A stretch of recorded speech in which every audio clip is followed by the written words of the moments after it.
Hello students, welcome to you in my YouTube channel Daksh Tutorial. Today we are discussing an important concept of 9th class. It is the real numbers and their decimal expansion. So चलिए देखते हैं real numbers and their decimal expansion क्या है। सबसे पहले जानते हैं real number क्या होते हैं। रियल नंबर रेशनल और इरेशनल से मिलकर बने होते हैं, जैसा हम पिछले वीडियो में आपको बता चुके थे। अब हम जानते हैं इनके डेसिमल एक्सपेंशन क्या होते हैं। तो ये पहले जैसे कि रियल नंबर है, दो नंबर से मिलकर बना है, रेशनल और इरेशनल से, तो इनका डेसिमल एक्सपेंशन भी दोनों नंबर के अलग अलग होंगे। तो पहला concept point number 1, the decimal expansion of a rational number. किसी रेशनल नंबर का जो डेसिमल एक्सपेंशन होता है आइदर टर्मिनेटिंग, या तो वो टर्मिनेटिंग होगा और नॉन टर्मिनेटिंग रिकरिंग होगा। या तो नॉन टर्मिनेटिंग, रिकरिंग का मतलब होगा रिपीट, बार बार रिपीट होना, या तो नॉन टर्मिनेटिंग और आइदर टर्मिनेटिंग और नॉन टर्मिनेटिंग, आइदर टर्मिनेटिंग और नॉन टर्मिनेटिंग रिकरिंग। अगर वो टर्मिनेटिंग होगा तो टर्मिनेट हो जाएगा और टर्मिनेटिंग नहीं होगा तो फिर नॉन टर्मिनेटिंग रिकरिंग होगा। फिर टर्मिनेट भी नहीं होगा और रिकरिंग होता रहेगा, रिपीट होगा। इसका मोर ओवर ये number whose decimal expansion is terminating और non terminating recurring is rational. Just इसका अपोजिट, अगर कोई नंबर जिसका डेसिमल एक्सपेंशन टर्मिनेटिंग हो अथवा नॉन टर्मिनेटिंग रिकरिंग हो तो फिर वो रेशनल होता है। यानी रेशनल है तो उसका decimal expansion non terminating recurring होगा और टर्मिनेटिंग या नॉन टर्मिनेटिंग रिकरिंग होगा। और अगर किसी का डेसिमल एक्सपेंशन टर्मिनेटिंग हो अथवा नॉन टर्मिनेटिंग रिकरिंग हो तो वो रेशनल नंबर होता है। इसके बाद जैसे फॉर एग्जांपल आप देख रहे हैं 3/2, अगर हम डेसिमल में से कन्वर्ट करते हैं 1.5 होता है। 3 को अगर 2 से डिवाइड करें तो लास्ट में रिमाइंडर 0 आ जाता है। इस प्रकार के सभी डेसिमल टर्मिनेटिंग कहलाते हैं। आपको 25/11 को अगर डिवाइड करते हैं 2.272727 ही आता रहेगा। इस तरह से ये नंबर ना तो कभी टर्मिनेटिंग होगा और रिपीट होता रहेगा। ये नंबर कभी टर्मिनेट नहीं होगा, कभी रिमाइंडर 0 नहीं आएगा और बार बार वही नंबर बार बार रिपीट होता रहता है। और इस तरह से रिपीटिंग ब्लॉक पर हम एक ऊपर लाइन खींच देते हैं, इसको हम बार बोलते हैं। ठीक है, तो 2.227 बार ये इसका डेसिमल एक्सपेंशन होगा। इसे हम नॉन टर्मिनेटिंग बट रिपीटिंग या नॉन टर्मिनेटिंग रिकरिंग कहते हैं। इसके बाद decimal expansion of an irrational number is non terminating non recurring. इसका न तो टर्मिनेटिंग होता है और न रिकरिंग ही होता है। जो इरेशनल नंबर होते हैं इनका डेसिमल एक्सपेंशन ना तो कभी टर्मिनेट होगा, यानी कभी रिमाइंडर 0 नहीं आएगा, और कभी भी वो रिपीट भी नहीं होता है। जैसे मोर ओवर जस्ट इसका इसमें पूछ दिया a number whose decimal expansion non terminating non recurring. Non terminating non recurring है तो फिर वो कैसा होगा, ना तो टर्मिनेटिंग हो और ना रिकरिंग हो, तो उस नंबर वो नंबर कैसा नंबर होगा, इरेशनल नंबर होगा। सिंपली आप समझ गए होंगे, इरेशनल नंबर वो नंबर होते हैं जिनका डेसिमल एक्सपेंशन, यानी ये number whose decimal expansion non terminating non recurring is known as the rational. तो आप समझिए decimal expansion of irrational number कैसा होता है, नॉन टर्मिनेटिंग और नॉन रिकरिंग। फॉर एग्जांपल के लिए आप समझते हैं √2 = 1.41421256। √2 की वैल्यू, √2 आप जानते हैं इरेशनल नंबर है और इसका आप अगर डेसिमल देखेंगे तो इस तरह का डेसिमल आएगा। आगे पाई भी आपका इरेशनल नंबर होता है, तो 3.141559256535 ये सभी नंबर इसके और भी आगे तक लिखते हैं तो वो सभी इस तरह के नंबर आते हैं। इसके बाद ये 0.10 100 100 इस तरह के नंबर भी नॉन टर्मिनेटिंग नॉन रिकरिंग की कैटेगरी में आते हैं। तो सभी non terminating non recurring number हमारे क्या होते हैं, इरेशनल नंबर होते हैं। सिंपली कह सकते हैं इरेशनल नंबर का डेसिमल एक्सपेंशन है वो नॉन टर्मिनेटिंग नॉन रिकरिंग होता है, और वो नंबर जिनका decimal expansion non terminating non recurring होता है वो सब इरेशनल होते हैं।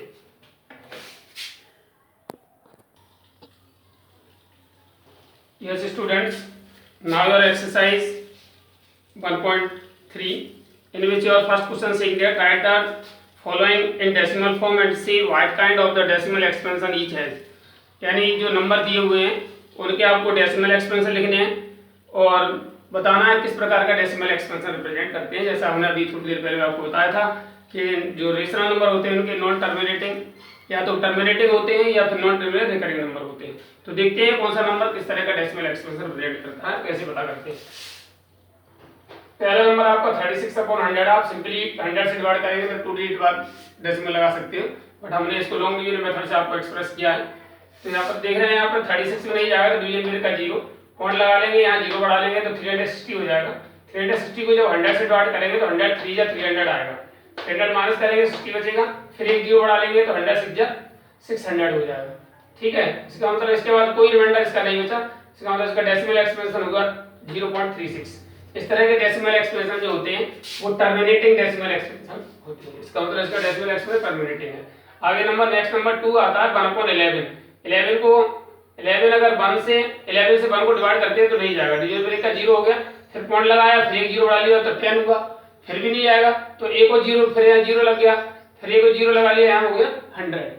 ठीक है, 100 से जब इसको डिवाइड करेंगे तो हमारा कितना जाएगा 11 9 या 99, और फिर रिमाइंडर हमारा कितना बचा 1 बचा, और फिर वही प्रोसेस 0 बढ़ाएंगे यहाँ तो न तब भी नहीं जाएगा, तो फिर डिविजन का 0, फिर एक और 0 बढ़ा लिया, 109 या 99। आप देख रहे हैं बार बार रिमाइंडर 1 ही बच रहा है। इस तरह से ये इस तरह डेसिमल एक्सप्रेशन जो हुआ 1/0.090909 होता रहेगा।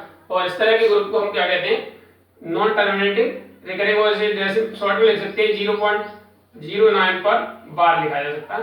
और इस तरह का ये जो डेसिमल एक्सप्रेशन है वो नॉन टर्मिनेटिंग रिकरिंग होता है। अगर क्वेश्चन नंबर 3 में आपको ये मिक्स फ्रैक्शन दिया हुआ 4 and 1/8, तो इसको सिंपल फ्रैक्शन में कन्वर्ट कर लेते हैं। 4 8 4 या 32 and 1 33/8 हो जाता है, और उसको फिर लॉन्ग डिवीजन मेथड से डिवाइड करते हैं। डिवाइड करने पर जब 8 4 या 32 हो गया, 1 रिमाइंडर बचा, पॉइंट लगा लिया, 0 बढ़ा लिया, 8 1 या 8 हो गया, 2 बच गया, 2 फिर 0 बढ़ा लिया तो 8 2 या 16 हो गया, फिर 4 बचा, फिर 0 बढ़ा लिया, 8 5 या 40। इस तरह से पूरा पूरा कंप्लीट डिवाइड हो जाता है और नंबर आता है 4.125। ये इसका मतलब कैसा डेसिमल एक्सपेंशन है, टर्मिनेटिंग डेसिमल एक्सपेंशन है। नेक्स्ट क्वेश्चन नंबर 4 में 3/13 है। 3/13 को अगर आप डिवाइड करते हैं तो 3 तो 30 से डिवाइड होगा नहीं, तो डिविजन का 0 लग गया, फिर पॉइंट लगा के 0 बढ़ा लेते हैं तो 30 हो जाता है। 30 को डिवाइड करेंगे 32 या 26 हो गया, 32 या 26 में, और 30 में से 26 माइनस करेंगे तो 4 बचेगा, और 4 पर फिर 0 बढ़ा लेंगे 33 या 39 हो गया, 1 रिमाइंडर बचा, 1 पर अगर 0 बढ़ा लेंगे 10 होता है, 10 30 से डिवाइड होगा नहीं, तो यहाँ पर डिवीजन ब्रेक का 0 लग जाएगा, और फिर एक और 0 बढ़ा लेंगे तो 13 हमारा 37 या 91 हो जाता है। 91 बचा हमारा 9, 90 हो गया, तो 36 या 78 होता है, 36 या 78, और 78 से माइनस करके 12 बचता है। 12 के लिए फिर 0 बढ़ा लिया हमने, 120 हो गया, तो 39 या 117 होता है, 3 बचा, वो 3 हमारा पहले भी यहाँ 3 था, इसका मतलब रिमाइंडर दोबारा से रिपीट होगा अब ये, और इस तरह हमारा ये नंबर ग्रुप आया 0.230769, 230769, 230769, यही आता रहेगा नंबर आगे तक, ये नंबर आता रहेगा। तो ऐसे नंबर को हम क्या कहते हैं non terminating but recurring number कहा जाता है। ठीक है, तो ये नंबर हमारा, इसको जब ग्रुप रिपीटिंग ब्लॉक है हमारा वो 230769 है, 230769 पर हम एक बार एक लाइन खींच देते हैं, इसे हम बार बोलते हैं, और इस तरह के डेसिमल एक्सपेंशन को नॉन टर्मिनेटिंग रिकरिंग नंबर कहते हैं। इसी तरीके से आप इसका अदर 2 पार्ट 5th और 6th रह गया, वो भी आप अपने आप कर सकते हैं। ठीक है,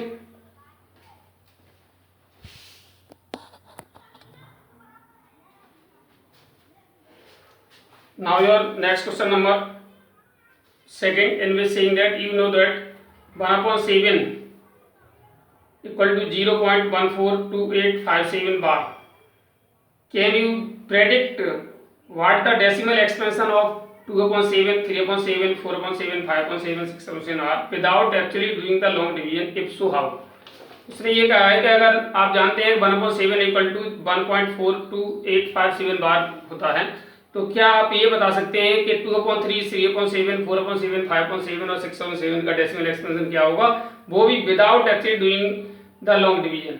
और आप इसे कैसे कर सकते हैं, बिना लंबा डिवीजन किए हुए आप इसकी वैल्यू कैसे फाइंड कर सकते हैं। जैसा कि आपको दिया हुआ है 1/7 इक्वल टू 0.14285 है, तो आपको 2/7 वैल्यू फाइंड करनी है, तो 2/7 can be written as 2 into multiply 1/7, यानी 2/7 को 2 मल्टीप्लाई 1/7 लिख सकते हैं। इसका मतलब हमारा क्या हुआ 2 ये रहा, और 1/7 की वैल्यू हमारे पास ऑलरेडी पहले से है, तो वो वैल्यू हम यहाँ रख देते हैं। इसके बाद 2 का मल्टीप्लाई कर देंगे, जो आंसर आएगा दैट्स योर आंसर। ठीक है, इसके बाद है 3/7, सेम उसी तरीके से, तो 3 मल्टीप्लाई 1/7, 1/7 की वैल्यू रख दो और मल्टीप्लाई कर दो, आंसर आ जाएगा आपका। सिंपल है इस तरह से। इसी तरीके से हम 4/7, 5/7 और 6/7 से भी मल्टीपल की वैल्यू भी फाइंड कर सकते हैं। इसके बाद नेक्स्ट क्वेश्चन नंबर 3 है, जिसमें आपको express the following number in the form of p upon q where p and q are integer but q not equal to 0। यानी ये कुछ रेशनल नंबर के आपको डेसिमल एक्सपेंशन दिए हुए हैं, वो भी नॉन टर्मिनेटिंग रिपीटिंग वाले रिकरिंग वाले ग्रुप्स दिए हैं, तो इनको हमें डेसिमल एक्सपेंशन में कैसे कन्वर्ट करते हैं। तो आइए उनके लिए हम आपको कुछ फार्मूला बताते हैं, शॉर्ट ट्रिक है। जैसे हमारा p बार, कोई नंबर एक 0 पॉइंट p बार है, तो p/9 लिख सकते हैं आप, जो बार का जो नंबर है उसके अपॉन 9 आ जाता है। जब पी क्यू बार है तो बार पर 2 नंबर आ गए आपके, तो पी क्यू ऊपर डबल मान आ जाएगा। मान लो कुछ नंबर ऐसे भी होंगे जिसमें बार भी होगा बिना बार के, जैसे ये दिया हुआ 0.pq बार, यहाँ क्यू पर ही बार है, तो ऐसी सिचुएशन में पी क्यू में से बिना बार वाला जो नंबर पी होता है उसे माइनस कर देते हैं, और अपॉन में क्या आना है, जो बार का है उसका तो 9 लिखते हैं और बिना बार वाले का 0 लिखते हैं। चलिए ये भी कंफ्यूजन दूर करते हैं, किसका 9 किसका 0 लिखते हैं। उसके लिए 0.pqr मान लीजिए 3 डिजिट नंबर है, क्यू आर पर आपका बार लगा है, तो pqr में से हमने बताया था बिना बार वाला नंबर माइनस हो जाता है, अपॉन में बार वालों का 9 आ जाता है, जैसे 2 बार वाले डिजिट हैं तो 2 9 आ जाएगा, और बिना बार वाला पी है तो उसको मिलेगा 0 आ जाएगा। इस तरह से ये फॉर्मूला जनरेट होते हैं। फिर चलिए आप देखते हैं इसका क्वेश्चन क्या दिया हुआ है। पहला क्वेश्चन दिया है 0.6 बार, इसे हम थोड़ा डिटेल में कराते हैं लॉन्ग मेथड से, क्योंकि मोस्टली स्कूल्स में इस तरह से कराते हैं, तो आप समझ सकते हैं, अपने आप कर सकते हैं इसे, तो नहीं तो फिर आप अगर सीधे करेंगे तो थोड़ी दिक्कत होगी, इसलिए आप इसको हम पहले देखते हैं।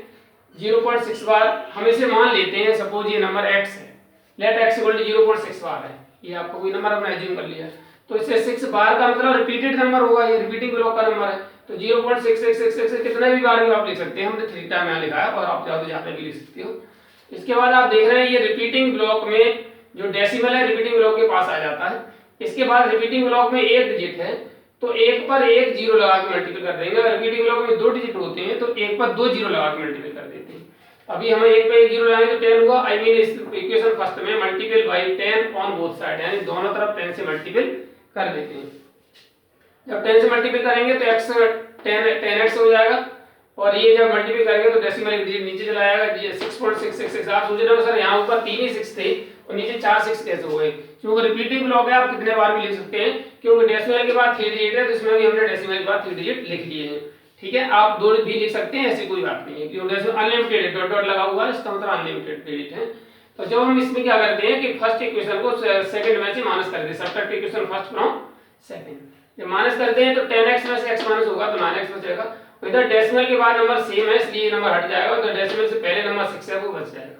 अब आपका आ गया 9x इक्वल टू 6, अब सॉल्व करके x की वैल्यू निकालिए तो 6/9 होगा, 3 2 6 3 3 9, यानी x इक्वल टू 2/3 आ गया, और x आपका क्या है 0.6 बार है, इसका मतलब 0.6 बार की वैल्यू आप 3/2/3 होती है। सॉरी, आप देख रहे हैं यहाँ पर भी आपका p/9 था, यानी p का 6 है तो 6/9 आएगा, तो ये भी 6/9 ही आया आपका। देखिए तो इस तरह से हम फार्मूला बेस भी डायरेक्ट कर सकते हैं, लेकिन हम डिटेल में फॉर एकेडमिक परफॉर्मेंस हम इस तरह से भी करेंगे।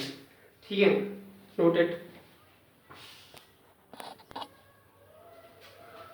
इसके बाद इसका आप सेकंड क्वेश्चन देखते हैं, सेकंड पार्ट में दिया है 0.47 बार, 0.47 यानी 7 पर बार है 4 पर नहीं है, तो हम एज्यूम करते हैं सेम उसी तरीके से लेट x इक्वल टू 0.47 बार।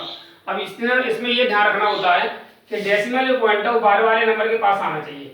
अब आप ये डेसिमल यहाँ हटाने के लिए 1 डिजिट मूव कराएंगे नीचे की ओर, इसका मतलब आप 10 से मल्टीपल करेंगे, so multiple bye 10 on both side, 10 से मल्टीपल कर दीजिए, इधर 10x हो गया, इधर डेसिमल हट के 4.7 बार हो गया, 4.7 बार हो गया। तो ये नंबर, अब इसके बाद हम क्या करते हैं, आप चाहें तो अलग भी उसी लॉन्ग प्रोसेस से कर सकते हैं, या हम क्या करें 4.7 बार को उसे ब्रेक कर लेते हैं 2 पार्ट में, 4 अलग कर दिया एंड डेसिमल नॉन डेसिमल अलग और डेसिमल अलग, 4 प्लस 0.7 बार हो गया।